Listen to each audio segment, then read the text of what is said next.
When you think of poverty, the poor, whom do you think of? What if we said they might live in a neighborhood or even a house a lot like yours? Tonight, the rise of suburban poverty. Stay tuned. And on Stay Tuned, you drive the discussion. We bring local experts, journalists, and civic leaders together to have tough conversations for a stronger St. Louis. Tweet us your insights on tonight's topic, and you've got a seat at the table.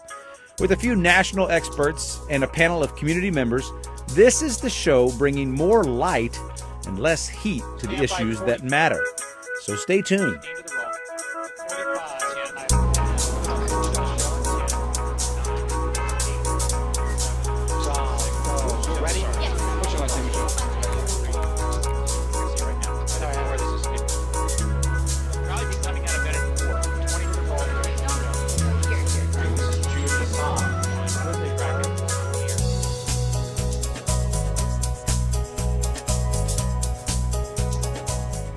You know, we say tough conversations in the open there. Well, this week we lost a woman who paved the way for having tough conversations. So before we get started, we'd like to turn to my colleague Art Holliday over at KSDK, who covered the passing this week of Dr. Maya Angelou.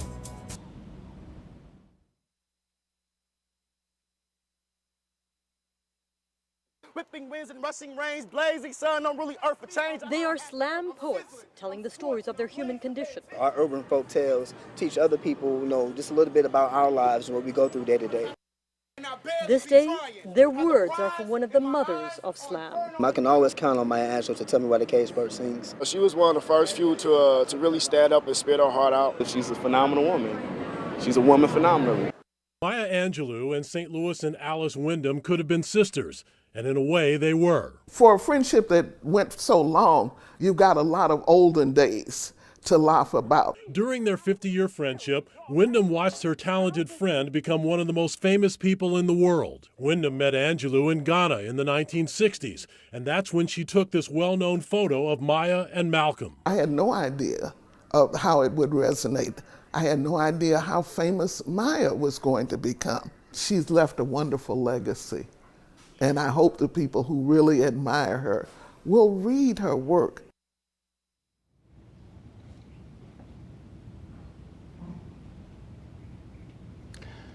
Our thanks to both Art Holliday and Farah Fazal, both from KSDK. We appreciate the sharing of resources there. Okay, tonight we're talking suburban poverty, and we want to start with Elizabeth Kneebone from the Brookings Institution, author of Confronting Suburban Poverty, because I think before we start this conversation, we got to know what we're talking about here. So what does this even mean? What does suburban poverty mean to you? Well, this is something we've been studying over the last several years in our nation's 100 largest metropolitan areas. And it's not something we expected or necessarily set out to study initially. We were interested in, my colleague Alan Berube and I at Brookings, in looking at how poverty was shifting across cities and suburbs in our major metro areas, particularly by the mid-2000s. We know we'd come through a recession. We had this new data source that was letting us look at local level poverty trends in mid-decade for the first time.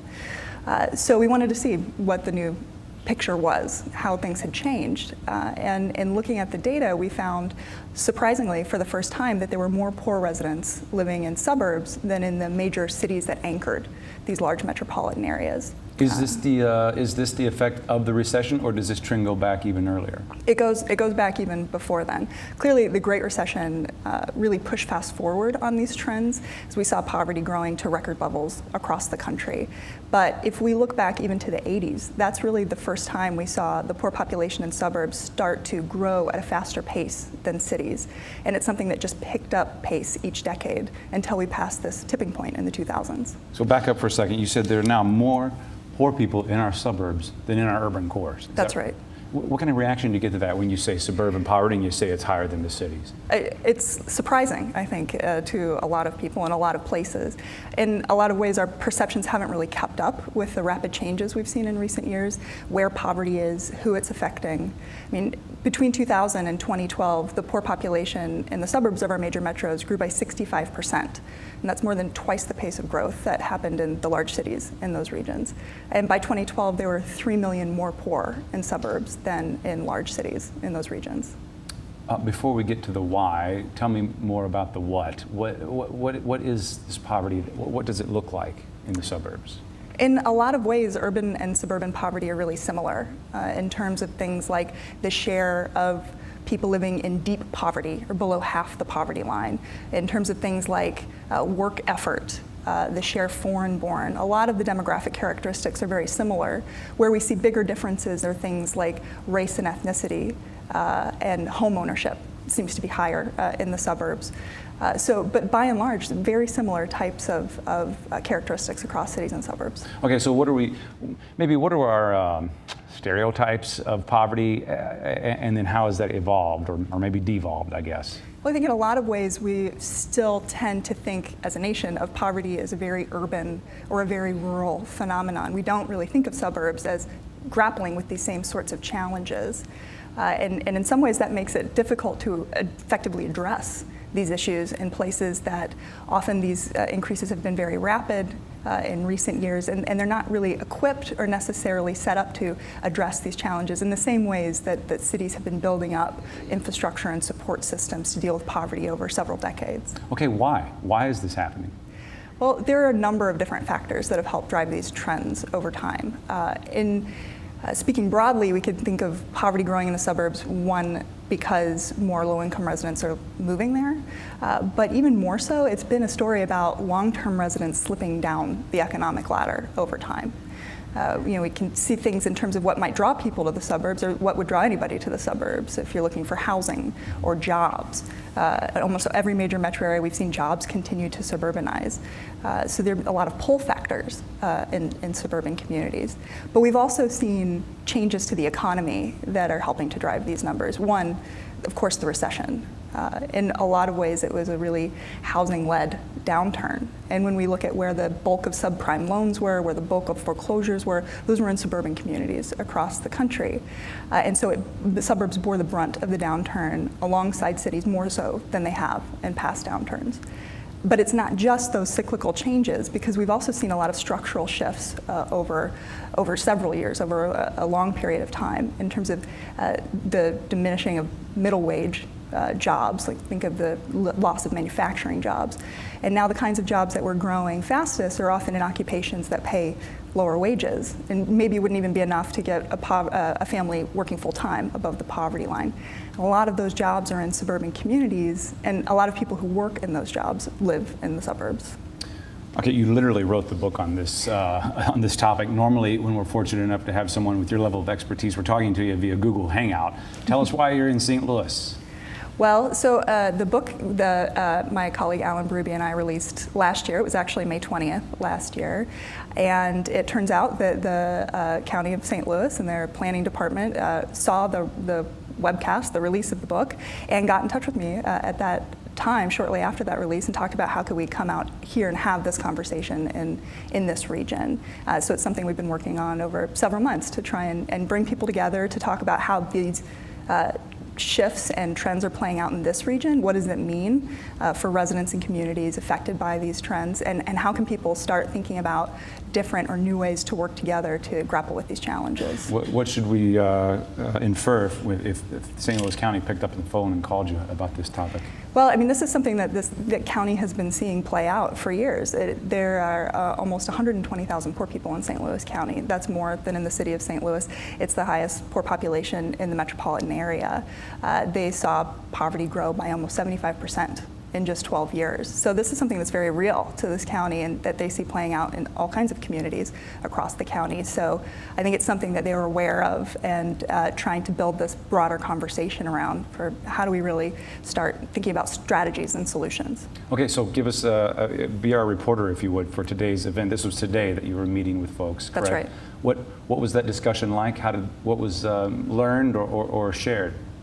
Well, I think a number of different takeaways for me anyway, especially coming from Washington, D.C., sitting here hearing the local community talk about these trends is, one, there's a lot of need. You know, one challenge that I think a lot of suburban communities face is not always having, like we've talked about, that capacity in place from the safety net and services perspective to grapple with these challenges. There are often transportation challenges in suburban communities. How do you get people connected to jobs and services if they don't have public transit or if they don't have a car. I think these are real challenges.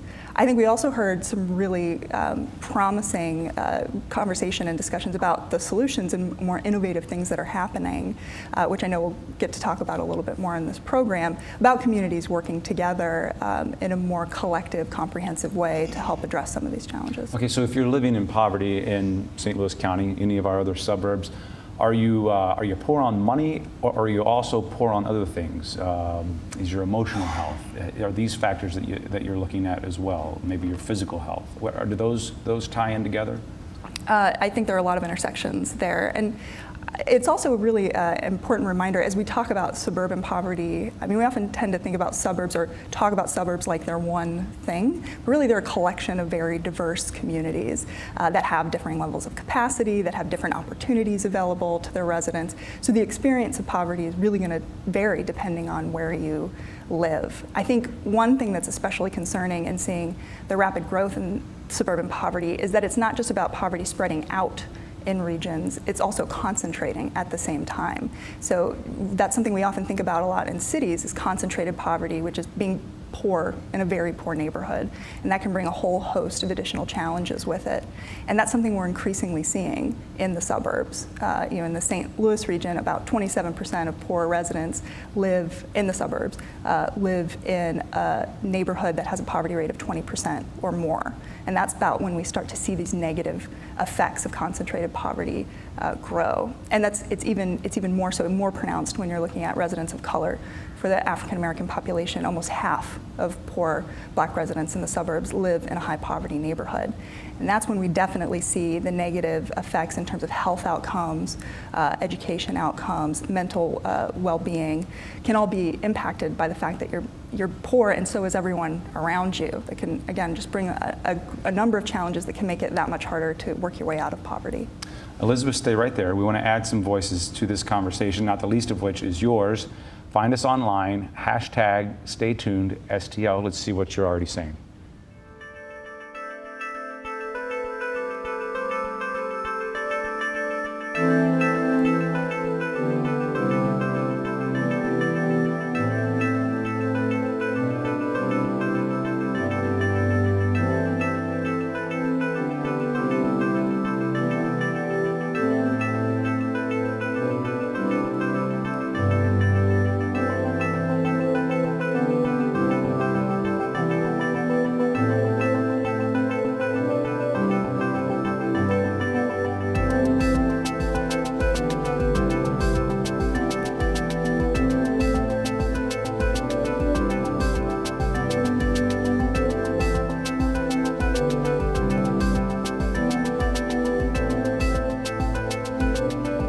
Okay, let's to join Elizabeth and me, we have two voices that have been at this table before, and we're glad they're back. Chris Krameyer from Beyond Housing and Todd Swanstrom from the University of Missouri St. Louis Public Policy Research Center. So let's kind of maybe bring this conversation a little bit more locally. Todd, Elizabeth kind of mentioned that suburbs can mean different things. What is a suburb in the St. Louis region? How do you define that? Or is it St. Louis stands out for the fact that the borders of the city have been fixed since 1875, so that it's what's called an inelastic city. So that means that our suburbs are big. I mean, we're talking the city is only about 11% of the population of the region, so a lot of the region is, and I would say really, if you think about it, I call the core city, St. Louis County and city is the core. If you put those together, they're about 50% of the region population. That's really the urban core now. It's no longer the city. I think we have a mindset, we think St. Louis City. It's been so many decades. We have to catch up, right? And we haven't caught up to the reality that really the urban issues are now in this bigger geography, right? And it's a very different geography than the central city. So that kind of leads to my next question, because if you said that we were just talking about the city versus the counties, people might say, well, that's where the people are, that's where the poverty numbers are going to be. But you're seeing this outside the urban core, however we are defining it here, as you're saying. Is that fair?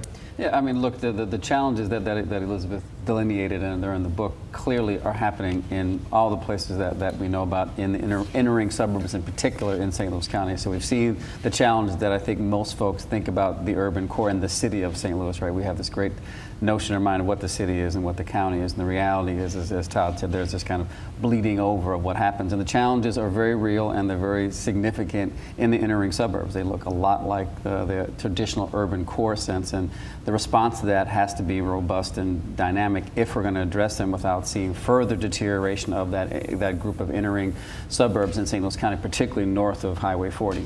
I was just going to ask you, how is this playing out geographically in our area? I think as a general, if you look north of Highway 40 is where you see the higher degrees of poverty, but clearly there have been some south in the inner ring suburbs. But clearly, if you look at, you go through U City to Pagedale to Wellston to Pine Lawn to Hillsdale, you see significant percentage of people living in poverty, and then the associated challenges that come with that, not only for the children, the families that live there, but for the entire community, whether or not that place has been poor and struggling for a long time or not. The associated challenges come with that, and then we have to have a response that meets those multi-challenges in the same vein. Yeah, I would say that the challenges of suburban poverty are more difficult than the challenges of central city poverty, in the sense that you don't have the institutions that have been laid down in the city going back to the war on poverty, to the civic organizations and voluntary organizations that formed over the decades. When you get into many of these suburban communities, you simply don't have the number of civic organizations that you have in the city to address these issues. You've talked about that as well. I mean, we're a little disconnected in our suburban areas as well, where we might not get help from our neighbors, for instance. Right. Well, often the safety net is patchier and thinner and less present in these suburban communities. And I think the challenge on top of that is it's not just the nonprofit safety net that's thinner, but the capacity of these municipalities themselves may be more limited than what you can do in a larger city or in a bigger county, for instance. So that brings additional challenges in thinking about these institutions weren't in place over the long term, and now this rapid shift that a lot of places are seeing, it's even that much harder to catch up and grapple with those challenges. Are they aware there's a problem? That really varies depending on the community. At least what we found in traveling around the country and talking to this, because this is something that's happened in almost every major metro area, this rapid rise of suburban poverty in recent years. And the awareness it's very varied depending on where you are. So part of it is just an education issue, being able to update people's perceptions and understanding of where poverty is, who's being affected by it, so that you can better confront it. But then also building the political will to do so, and then marshaling the resources that it will take to better address these issues in these communities. Do we look like other metro regions our size? Do we look better, worse? In some ways, this region was sort of ahead of the curve on the shift towards the suburbs, in part, I think, because what Todd was saying, in the way that this region has developed over time, in that, nationally about 55% of the poor population is in the suburbs. Here in this region, it's over 3/4. So again, it's just ahead of the curve on a trend that's happening in regions across the country. Well, we said we are not afraid of tough conversations, and you just said that that it's worse in the northern part of our county, and I think we all know when you talk north and south in St. Louis, whether it's the city or the county, there can be a race factor in there as well. How does that play into this conversation? Well, look, for decades there has been policies and institutions that promote racist policies that lead to African American community suffering. It's just kind of a factual statement, and people may make people uncomfortable, but that's the reality of housing policies and many other policies that have fostered that. So at the end of the day, yes, is it about race? Yes. How do we respond in a collective, vibrant way that says none of this stuff is splitting the atom or curing cancer, right? We know how to do all of this stuff. The challenge has been, can we direct resources in an integrated fashion in places, in geographies, and then do that at scale, right? So we know how to build housing, we know how to rehab housing, we know how to provide social services, we know how to provide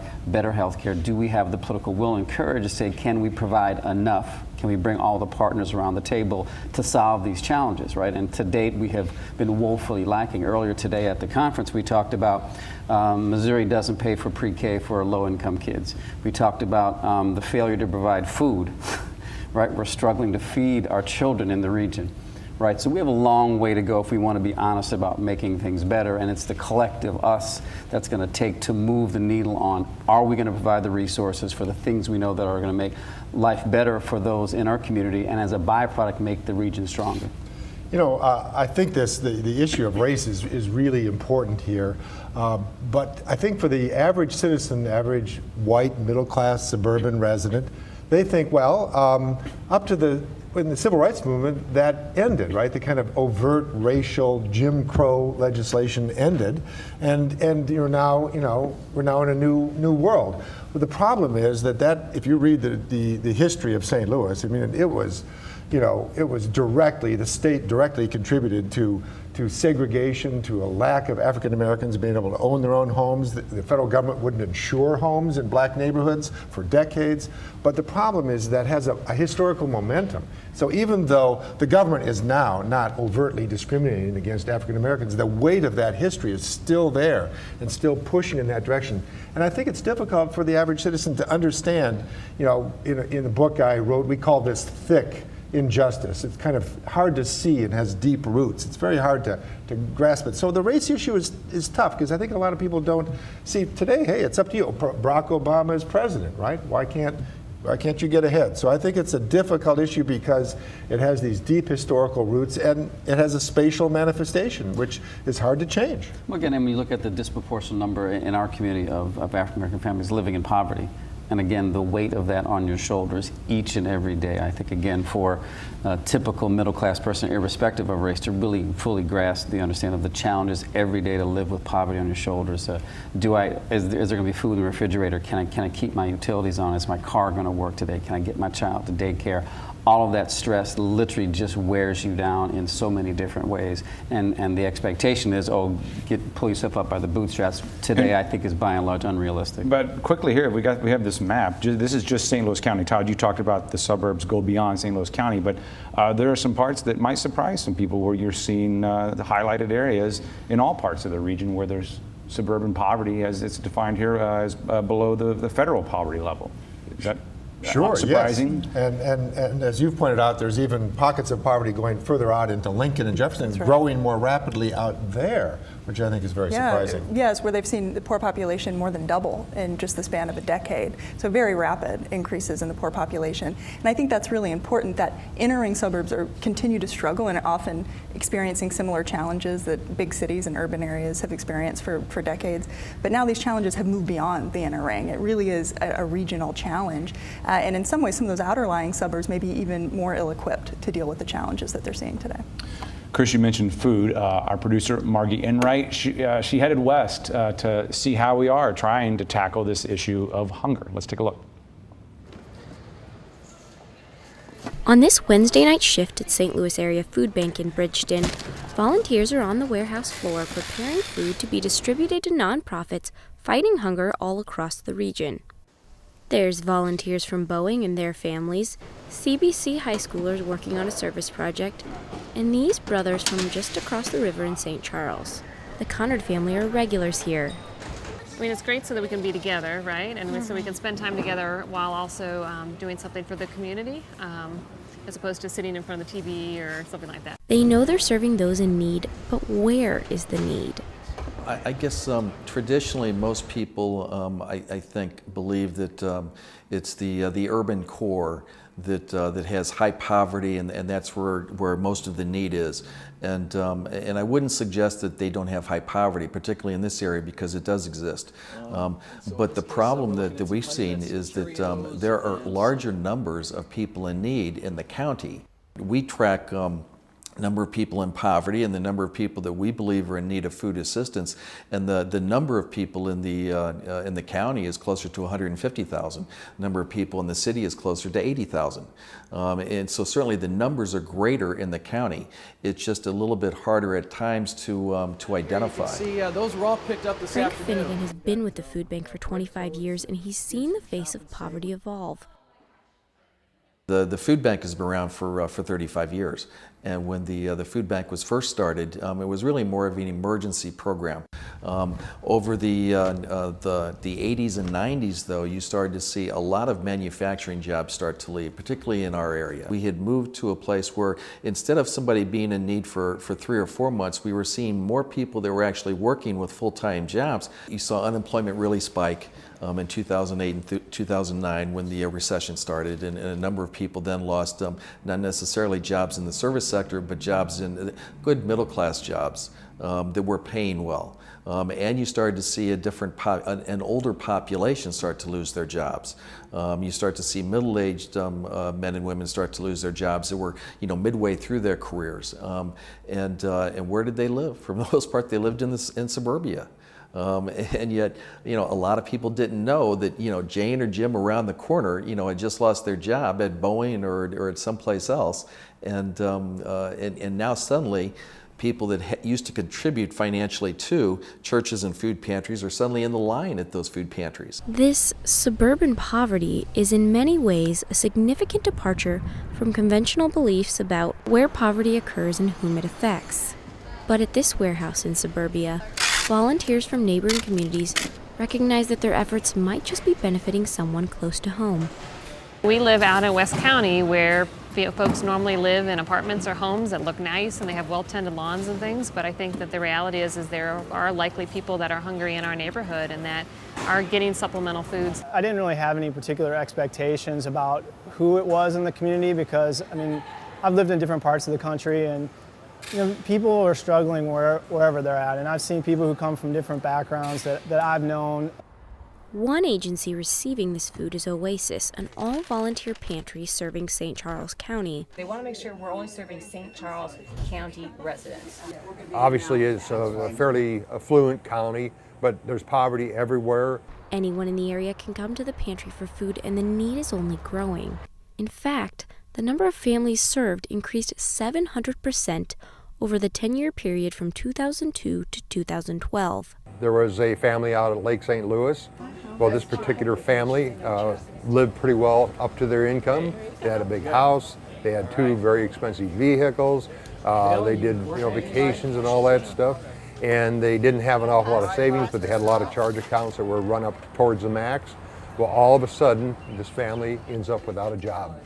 This particular family was in dire need within the first month or 2 for what little savings they had trying to keep over these bills. And you're looking at almost an impossible situation. You're looking at somebody that's going to lose their home, that their vehicles are going to be repossessed. And experts say these stories aren't unfamiliar. Suburbia is home to the largest and fastest growing poor population in the country. For Stay Tuned, I'm Margie Enright. Thanks, Margie. Okay, Chris Krameyer from Beyond Housing is still with us, and joining us in this conversation now is David Erickson from the Federal Reserve Bank of San Francisco. David, you were in town for the same reason that Elizabeth was in town, that conversation with St. Louis County. But I guess first, just what's this Federal Reserve's role in this? What's your stake in this conversation? Yeah, I get that question often. So the Federal Reserve cares deeply about the plight of low-income Americans, in part because that's an important part of the economy, the macroeconomy, and that's the Fed does the best it can to sort of promote policies that can get low-income people into the economic mainstream. We're also a bank regulator, so we enforce among other laws that affect the banking industry, the Community Reinvestment Act of 1977, which is the Anti-Redlining Act, which really requires banks to lend back into the neighborhoods where they take deposits. And so that lending activity really is the backbone of an anti-poverty effort we call community development. That's about $100 to $150 billion a year invested back into low-income communities. Okay, so you have looked at this from the national perspective on community development strategies. What have you learned? Well, we actually wrote a book about this. It has very similar conclusions to Elizabeth and Alan's book on the fact that the types of interventions that seem to work are these types that are comprehensive, they're place-based, they're cross-sector, and by that I mean it's affordable housing, it's improving the schools, it's access to nutritious food and other health promoting options, it's working on public safety and crime, and so that you sort of have this sort of comprehensive approach that sort of has much better outcomes than if you just try to do these projects one at a time. And so we wrote a book called Investing in What Works for America's Communities, and that book's available online at whatworksforamerica.com. But again, it's sort of, in many cases, what we focused on were these examples where people were already doing this work in that manner. The systems aren't really set up that way, so it really requires some very capable people. What we sort of often joke is the charismatic super genius, someone like a Chris Krameyer, who's able to sort of take the existing systems as they are and really sort of cajole and bring them together so that they can sort of provide that comprehensive intervention that's so effective. Yeah, Chris, I'm actually, people may have heard in the news recently 24-1 when we're talking about the situation with the Normandy School District. 24-1 is kind of coming to mind for me here. Kind of refresh us on what it is, and is that what we're talking about? Sure. So 24-1 is an initiative in the boundaries of Normandy School District. There are 24 communities. This is the way we do it in St. Louis. Right. In the boundaries of one school district, and then they have one collective vision to create strong communities, engaged families, and successful children. Our role is to listen to the voice of the community and try to be the facilitator, convener, herder of cats, and doer. So in the work, as David described and as the book describes, our role is to try to bring people together around common issues and common needs, recognizing that our organization, while we do some things like build housing and build grocery stores, we're about to build a movie theater, but the issues of the community are so broad and varied that we need to bring other partners with us to say, how do we focus on those things that are important to the lives of the families and to this neighborhood, and how do we ensure that they are intentionally integrated together? So we're touching housing, we're touching education, we're touching health, jobs, and economic development, and doing it all intentionally, because we feel the idea of looking for the silver bullet, if we just do this one thing in community, it's easier to think that way, but the reality is it has failed many, many times in many places across the country. So what Works talks about is different places have different needs, but unless you're tackling all of them, unless you have one entity like Beyond Housing who kind of corrals everybody together and helps, again, align all the resources together based upon community needs, then, again, we're not going to be effective over time. You said super genius, but you've used the term quarterback, I believe, as well. Yes. And we're a sports town. That might be an analogy we can wrap our head around a little bit.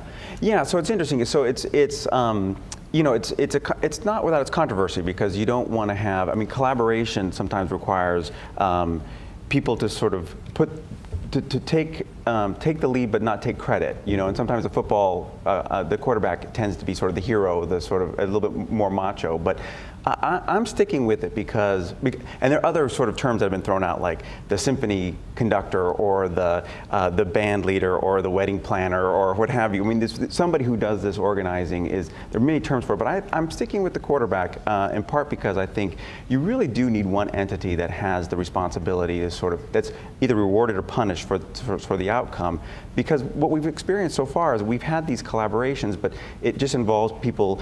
It's sort of parallel play, with children, where they'll sit next to each other and they'll do what the activities are that they do, whether it's education or housing or economic development. But to really integrate, you need somebody running that process. So is it the county government? Is that a nonprofit? It can be different. It can be different entities in different places. So sometimes it's a nonprofit. Sometimes it's county government. A mayor can play this role. Sometimes we've seen the faith community come in and be that person. Universities anchor institutions like hospitals and university campuses. It plays out very differently in different places. But you definitely just need somebody who can be the leader. Are we seeing any successes that we can point to either nationally or here locally? Because the picture that Elizabeth paints is not very good about the rapid expanse of poverty in our suburbs. Let's let you talk on the national scene. Sure. So I would say there's several examples of the national scene where we see this type of activity. William Gibson is a writer who says the future is here. It's just unevenly distributed, right? And so we see things at the Harlem Children's Zone in New York City, purpose-built communities in Atlanta, Neighborhood Centers Inc. in Houston. These are all examples of quarterbacks that have done amazing work in coordinating the comprehensive intervention that we know that works. And their outcomes speak for themselves. They turn those communities around, and it's dramatic. it's harder in a suburban setting to make this happen. Sometimes you can do it at the regional level. We've seen some very good examples in the Twin Cities in Minneapolis, St. Paul, for example, around transit-oriented development, a new train station where they were able to sort of run it through some low-income communities and use that investment as a catalyst for bringing different groups together. But in terms of a suburban example, this one is a harder nut to crack. Why is that? Are we not rubbing up against each other as much in the suburbs? What's the challenge of the suburb? I think part of it is that there's often not one leader. You know, in some place like New York or Chicago, you have a mayor perhaps, or in Cleveland, you have the Cleveland Clinic or some of these big hospital systems. There's a kind of a big entity that's sort of able to throw the weight around a little bit. I think in the suburbs you just have, it's harder to find that one institution that sort of seems to be a little bit head above the rest.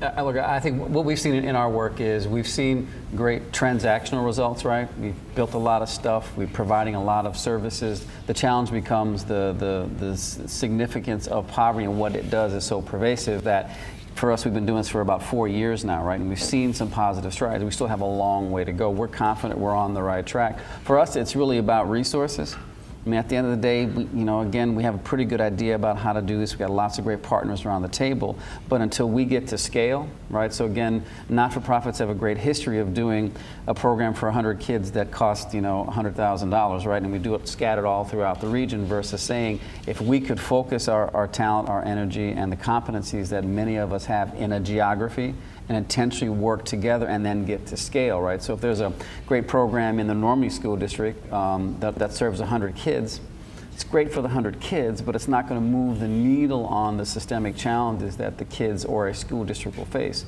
So we believe we're trending in the right direction. We believe that, again, the resources are starting to come, that the successes are starting to come, but with the issues in Normandy, every day there's a new challenge and a new hurdle to clear. But again, I think if we can create a model that says, yes, if you work together intentionally like others across the country have, we're confident we're going to have success. It just won't happen tomorrow. Can I jump in on that? Just in terms of resources, I think two promising areas where we're going to see some new dollars flowing for that kind of activity are, one is around health.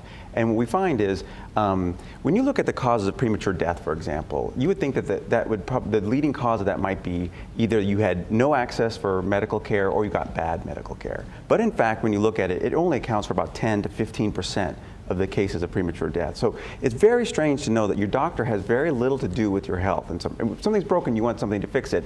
But in terms of your sort of health, it's actually these other circumstances, your social circumstances, the environment you're in, the neighborhood you're in, that have much more of a contributor or much more of a contribution to your overall health. And so this has gotten to the point where the Robert Wood Johnson Foundation has made this phrase very famous, where your zip code is more important than your genetic code for your health.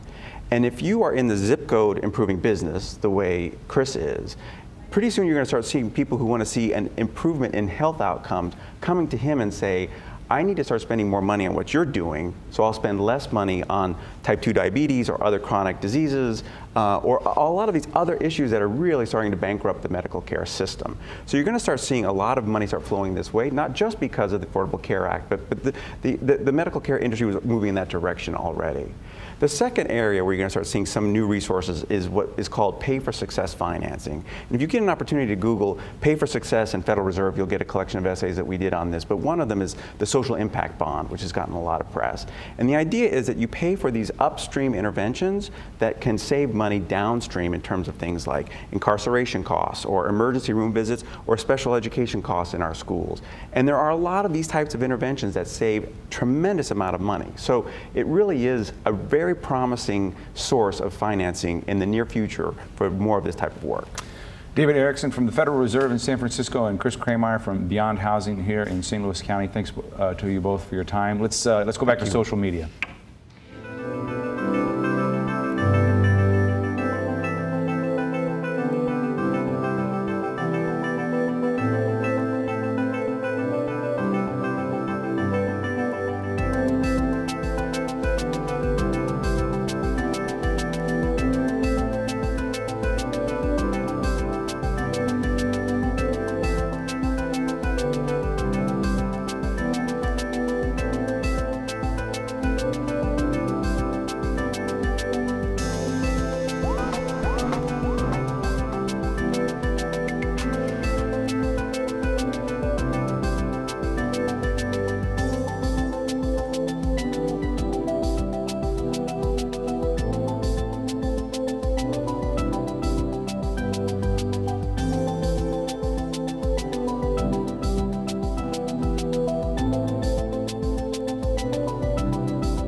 Let's continue this conversation of kind of implementing the solutions that we're talking about. We kind of have a diverse table here of maybe kind of boots on the ground and all the way to maybe some of the generals calling the shots in this effort a little bit. So we'll start with introductions. Karen Hall, welcome back to the show. Thanks for coming back. The superintendent, Maplewood Richmond Heights School District.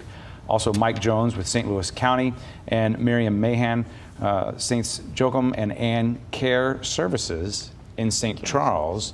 I've seen you on when I've covered floods before. You're out there in the trenches. Are you seeing this kind of thing, this suburban poverty, and are we doing enough about it?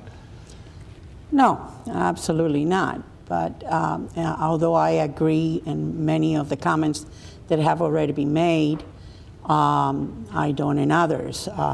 We tend to believe that suburbia was always a place where there was money. But the suburbia that we're talking about just 30 years ago, and I'm talking for St. Charles, Lincoln, and Warren area, were rural. And the poverty was there, generational poverty. And so we have had in the last 35 years migration from the rural areas to St. Charles and migration from the city and the county. So many of those families and individuals, and now the children of the children that culturally were the seasonal workers and the working poor, continue to do and be in that situation, and they are finding out that it's very difficult in suburbia, or for us, St. Charles County, to access services because we do not have them. And I want to mention the fact that one of the gentlemen mentioned about suburbia shifts. That is a fact. The shifts have happened, but what has not happened is that public policy have not supported those shifts. Most of public policy is done with the perception of urban core. Urban core leads public policy, when actually the poverty, not only in our area, the United States at large, it's in the rural areas. And so there is formulas for the school districts from HUD, from Health and Human Services. And those formulas no longer are equitable for where the migration of poverty. We also need to talk about the immigrant, the seniors, the aging population that we're seeing an increase in poverty. So there's many, many factors, but if we really want to talk about a solution, we really need to come to the table, all of us, and talk about the public policy and the formulas and how the funds are distributed to address the needs of the communities. Certainly St. Charles County has changed from rural to suburban, but St. Louis County has been suburban for some time. Is this something that is a priority for the county? Obviously, we just completed our new 5-year plan that makes dealing with the suburban poverty a major issue. It's one of the reasons we had the forum this afternoon. St. Louis County, the change in St. Louis County is a little bit different. 30 years ago, St. Louis County, 50 years ago, was a unbuilt suburban environment. Now it's a built urban environment. And it's beginning to have the issues that built urban environments have. You have issues of redevelopment as opposed to development. What has to happen is that both the political culture and the political structure has to catch up. I think Todd mentioned that earlier in the show, has to catch up with the reality on the ground. And I would say that what we're attempting to do with a lot of this effort today is to begin that conversation so that at least people get the same cognitive reality. And until you get that, you can't even have a discussion about what's the politics of fixing the policy. So if we need a quarterback, can St. Louis County do that? We have 24 municipalities in just one school district. Who can be the quarterback in our suburbs? One would arguably think it could be the county, and in theory it could be, but the reality is the county is not a city. So in the city, there's one geographic unit and it has a mayor, okay? And everybody knows that the mayor is in charge of the city. There's a very good question about who's in charge of St. Louis County. 2/3 of the people live in a municipality. 2/3 of the geography is in incorporated St. Louis County.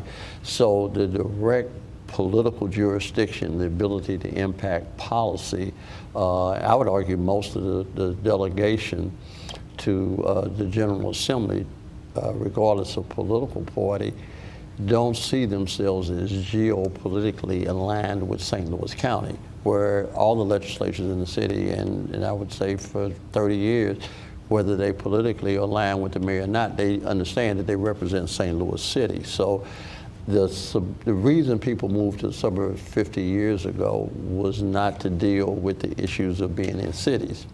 And now what you have is a county that very much resembles a city without the political and cultural infrastructure to actually begin to address this reality as opposed to the reality that it was created under 40, 50 years ago. That's interesting. Tell us what's going on in Maplewood, Richmond Heights. How are you attacking this?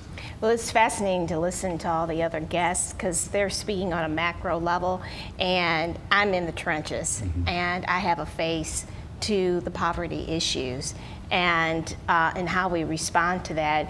Maplewood Richmond Heights is it's a wonderful area, but it's also a challenging area in the sense because we are diverse. We have those that are doing well, and then we have about half of our student population that are struggling in poverty. I think that would surprise a lot of people if you said Maplewood, Richmond Heights, just like that statistic of where the poverty is in the suburbs versus the city. Are people surprised when they know this? Well, they are surprised, mainly because of how well we are trying to wrap around our students and deal with the issues of poverty. You know, it's part of our mission to provide educational equity for all students. So we work very hard. The Board of Education has been committed to small class sizes, to innovative programming, to look at, okay, what are we dealing with right now? What are the needs of our students, and then meet those needs. We have a food pantry. We have a nonprofit for teenage boys who need a home called Joe's Place. We have another nonprofit on our early childhood center called Mosaic Services, which provides extracurricular enrichment activities for young people that are in poverty. So we try to think outside the box, say, okay, what is the need, and then innovate around that.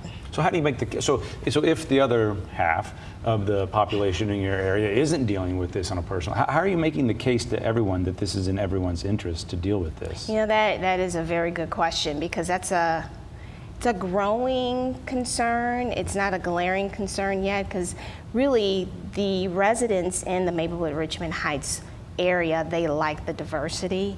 However, there does become a strain when you start talking about money and how much it costs to educate a child. And the reality is it does cost more money to educate a young person that's coming to you who is struggling from, you know, financial issues at home. The example that I like to use to really give a picture to why some things cost more for children in poverty. If you have two children, 5 years old, one coming from middle class, upper middle class, and one who's coming from poverty. Now, let's talk about their preparation in terms of a backpack, and that's the metaphor. So you have the 5-year-old. Up until that time, their family has been able to read to them. There's probably, you know, several books at home. They've traveled, maybe even out of the country. They've gone to museums. There's a lot of one-to-one conversation to develop language. But you have a child in their backpack that's coming from poverty. You know, they're transient, they're moving around, just like another guest said. There's a lot of stress just to meet needs. You may not have the time to have a one-to-one conversation to develop language. So when you think about it in concrete terms like that, then that translates on, okay, both of these children need to have the same, you know, academic outcomes. But in order for the child coming from poverty to meet them, they have these deficits already once they come to the door because they haven't had those experiences. So that translates into more teachers that need to spend time one-on-one to help with the delayed language, to help them with reading, to help them with math. That's what I'm looking at, additional staff, salaries, benefits, all of that to support young people, to wrap around them to ensure that they do have a quality education. So it gets hard when people don't really understand that, and you have to take the time to explain that really we're trying to level the playing field, but still provide their child, the ones, you know, that aren't in poverty, with a very excellent education as well. So it's a balancing act. I like to. Well, let me hold that thought for 1 second, because we mentioned getting everyone at the table. Let's literally get everyone back at the table. And I have some more questions for you as well, Karen. So let's just real quickly get another sample of what you're saying on social media and bring our guests back to the table.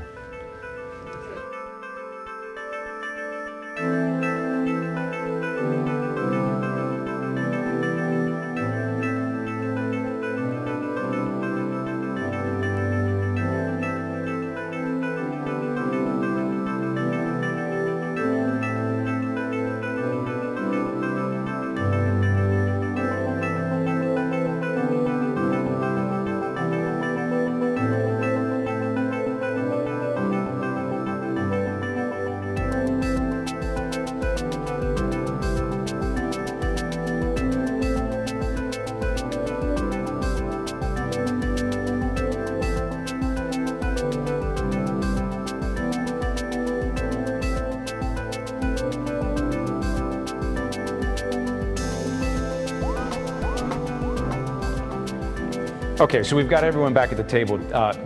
Karen, I just want to kick off with you for a second, though. We saw on Twitter people are tweeting, and even, I'm sorry, Miriam, I apologize. It's easier, they're saying, to overcome these the effects of poverty when you're in the suburbs than it might be in the urban core. Agree, disagree? There is no a yes nor a no for that. There is totally different factors, totally completely different culture. One of the things that I would like to address, and that is an hour response, but just very quickly to summarize the problems that Karen is having in her community, in her school district. The difference is, and I'm talking just for St. Charles, Lincoln, Warren, we have learned from the challenges in St. Louis.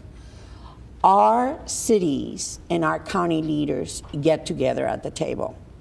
The agencies get together at the table, although, mind you, that we are very small in scope in regards to, I mean, we're talking about maybe 10, 15 agencies for these 3 counties.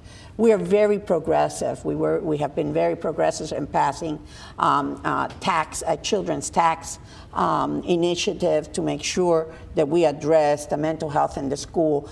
So we have been very progressive in our community to get, like Chris said, bringing everybody to the table.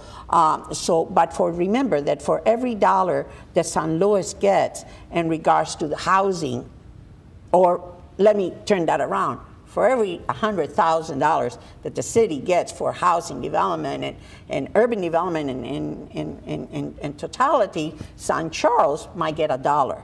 So we have to be very transparent. We have to collaborate, cooperate. We must be very serious and very dedicated in how to address the need of that family. And just to narrow it down in regards to the homeless count, and I know that you're familiar with the homeless count, our homeless count is the same, if not higher, than the city of St. Louis. So there's a misnomer that it's easier. It's not. It's just that we are much more concentrated and much more comprehensive because we have learned from the mistakes and the challenges and also the strengths that is happening in the urban core. Mike, what were you going to say about I was going to say, your question about how do you get people to care? The buy-in of everyone. Right. And we spent a lot of time in St. Louis talking about growth, economic development. A couple of days ago at the Cheshire Inn, we had this big deal about the city-county joint plan for redevelopment. And we spend a lot of money on incentives, and that's what a lot of reports come out. The single most important factor in business location and relocation is workforce availability. You don't have enough financial tax or commercial incentives to attract businesses when you don't have the workforce that they will need over time. The biggest indicator about the quality of your workforce is a function of the quality of your public schools. So when you have a substantial number of people or children in your community who are not successful in schools, then that will be an indicator of the quality of your workforce. Once commercial investors decide that you can't provide the workforce, they're not coming to St. Louis. So you can spend a lot of money, be an upper middle class person who sent your kid to a great school, got them a great college education, but their future in St. Louis will not be any better than the possibilities, excuse me, of their poor child. So to the extent that we can make it possible for all kids to get a quality education, and to do that, you got to deal with the poverty issue because it directly impacts their ability to function successfully in school. So what's in it for everybody is, to be honest, you can run, but you can't hide. Wow. And you will not be any more successful, and your child will not be any more successful than Karen's kids in Maplewood, Richmond Heights. We have a little less than a minute left. I was just going to say quickly, to put a footnote on this, this conversation can be very kind of negative, but really there's a great opportunity here. No company would take 20% of its workforce and take it off the table, right? And say we're not going to develop it, right? We're not going to succeed as a region unless we get everybody trained, employed, and maximize their opportunity. So there's a real opportunity here. It's not just a negative, it's an opportunity. Okay, we're about out of time here on the air, but don't forget, we're going to keep this conversation going. Stay tuned, .9net.org, where we're going to continue to talk about what can we do. Not everybody gets to go to these meetings that you guys were just at, so I want to know what we can do as individuals. We'll talk about that online.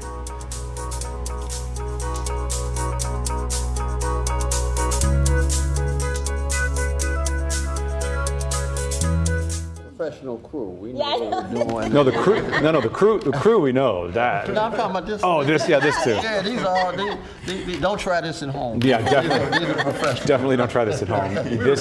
I know. This is the most perilous part that can go wrong. Don't try this at home. But really, what bring this down to maybe the level of everyone who is passionate and curious or interested in this topic, but just kind of feels a little helpless about this. What do you see going on? And David, I'll ask you as well.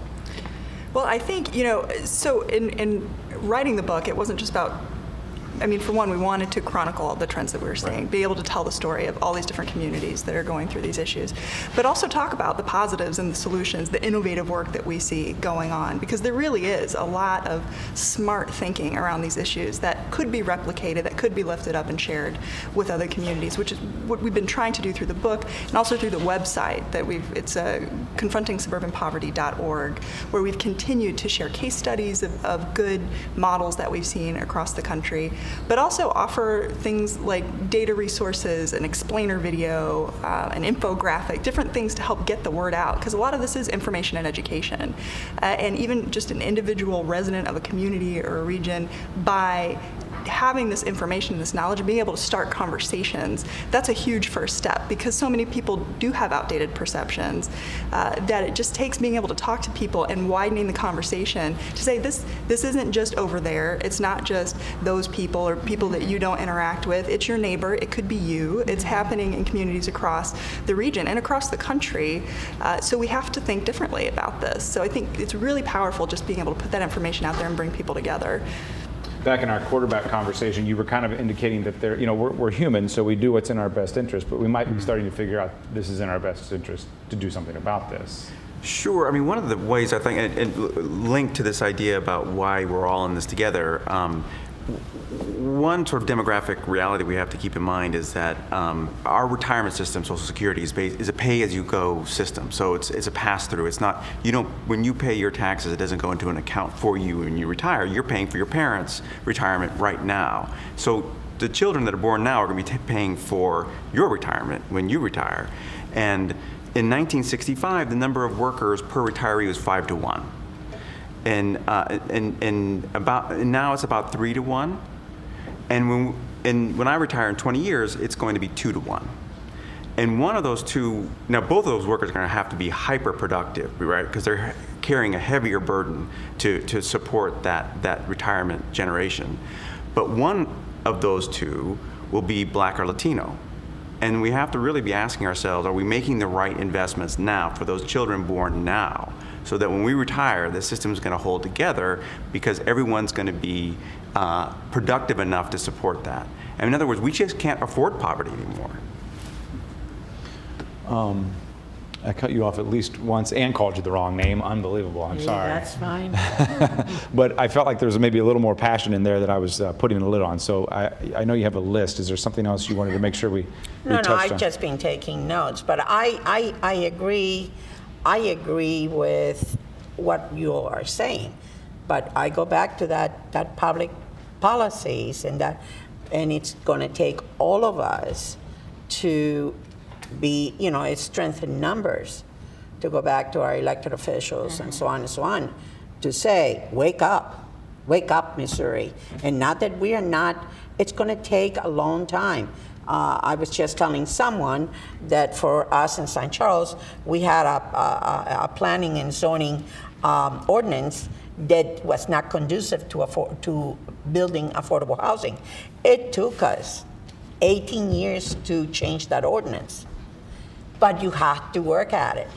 And the way it worked was once everybody stood up and came together to the table and said, this is unacceptable. My child is graduating from college, and my child cannot stay in this community because cannot afford it. Once those realities, and that is very real, we're not only talking poverty for those that are poorly educated or whatever reasons, we're talking poverty among the educated. It is a change of, like we said, a suburban shift. The public policy must change or come up to what reality is, what's happening. And so that is what we are working very hard in St. Charles, to have the municipalities at the table, to have the county executive at the table, surrounded with the non-for-profits that we're very active in what's happening in the state of Missouri. It takes every one of us, that collaboration and cooperation to make it, for it to have a successful. And public policy is not going to change because we all of a sudden have a lot of enlightened elected officials, right? They're not going to have an epiphany one day and say, aha. That's right. So the challenge becomes, how do the collective we, right? What can folks do? Part of what folks can do is pay attention and realize, let's pick three things. Medicaid expansion in the state of Missouri. There is not one economist that said that's a bad thing, we shouldn't do it. Every economist said that is an absolute winner for everybody, short-term, long-term, how you look at it. And we, John Doe Public, let the state, let our elected officials say, we don't want to do that, because there could be something bad down the road. And we said absolutely nothing. Nobody said, hey, you should move forward, other than former Senator Kit Bond, who, with the Missouri Chamber of Commerce, no one else said it. The second thing, Missouri ranks 47th, 48th and we talked about this at the conference today, in providing resources for pre-K education for low-income children. That's just unconscionable. If we know that when you invest in our children, they're going to be successful. And we, the collective, we have allowed the state to hover in the high 40s in doing that. We've also talked about, how do we find resources to make sure that our kids can eat during the summer because they're poor? Are we really saying that we have to push our elected officials to say, hey, it would be a good thing if our kids ate this summer? And the reality is we do. And again, it's the collective we, right? It's not those of us who do this for a living every day. It's those who it's not really my problem because my refrigerator's full. if we don't compel other folks to join us in the battle, to change the idea of how do we take care of each other, recognizing that we're all going to benefit from it long term, we're going to have the same conversation with another group of folks in another decade from now. And as a guy who's kind of made a living, I kind of have made a living doing the politics of it, Elizabeth and I were talking about earlier, is there a way, and I don't believe there is, to shape public policy outside of the political context? And we've had this notion over the last 30 years where we've denigrated the public sphere. And then we have these, I call it romantic notions, that somehow not-for-profits and well-meaning people can collaborate, volunteer, and come together and make a structural dynamic change in a community. And you can't. It just doesn't work like that. That the governmental process defines the regulatory environment, which then dictates what the policy environment is going to be. Do you agree, public policy guy? Not to cut you off. Absolutely, actually, we do agree. But it's not that government is going to tell everybody what they do. They're going to set up a context which encourages and incentivizes people to do what needs to be done, right? And I absolutely agree. But it's been 30 years of government bashing, and somehow people think that we have to have government. There's no such thing as a civil society without a government and a set of rules. Laws are like hedges, right? They keep us moving in the right direction, not banging into each other. And we have a situation here where, in many cases in St. Louis County, I think it's like we have, there's a lack of government because the government unincorporated, it's so fragmented, it doesn't have the reach, it doesn't have the capacity to really do what needs to be done. And in fact, that can be very oppressive. Edmund Burke said, the most oppressive form of government is a weak and feeble government. Right. He was a conservative, right? You have to have a strong government for people to feel free to really address these issues. Again, at the collective, we haven't pressed our public officials to do what's in our best interest, short-term, long-term, right? We've allowed it to kind of be in this, benign morass, right? We haven't said it's no longer acceptable, and we're going to expect more from you, right? And the expectations will be followed through with, if you don't do what we like, there's going to be another guy who we can put in your place if you don't live up to our expectations, but we all have pulled back, and said, that's not really for us, that's somebody else's concern. My life is okay, right? Paying my bills, my kids are okay, everything's kind of all right. I don't have the time to get engaged. I'll be on Facebook for an hour and a half tonight, but I don't have time to get engaged in a conversation about the well-being of this community that I live in, and not acknowledging it has an impact on me and my children if I don't get engaged. Because we'll hopefully see everyone here again. We may not see you guys for some time, so I'll give you the final thoughts here to you, David, and then Elizabeth. Well, I just think there's sort of, what is amazing to me, because I travel the country and have these conversations in a lot of different places, and I'm always amazed at how there's talent and leadership everywhere. And if you get a chance to see the St. Louis County strategic plan, it is one of the best documents I've seen, where it summarizes all the things we've been talking about, how you have to focus on the needs of people, the changing the places that they live in, and providing them opportunities to sort of live the best life that they can. You have examples like Chris and his organization. You've got leadership from the academic community and schools and local government, and so it's just been a real honor to be here for this visit. So thanks. Anything that we missed that's glaring, that's bothering you, that you want to make sure is said before we go off the web? Well, I feel like it's so important to have these conversations, to understand the challenges, which are so complex and obviously growing and is touching more people in more places than before. Well, that's so important. I also don't want to end on this note that there's nothing that can be done, because I do, like what David is saying, I think there are really positive strides being made in communities across the country. I think there's a real opportunity to do things differently here in this region. If you get the right partners together, even with the complex challenges in the suburbs here, there's a lot of good work, like Chris and a lot of people around this table are doing, that we can build from and really make a difference. And that's what should be motivating us, is this is our opportunity now. We're 50 years on from the war on poverty. We can look forward the next 50 years and say, we're going to do things differently. So 50 years from now, we're not looking back and saying we missed that chance, and now we have all of these challenges in suburban communities that cities have long been dealing with. This is our time to do things differently to the betterment of suburbs and cities alike.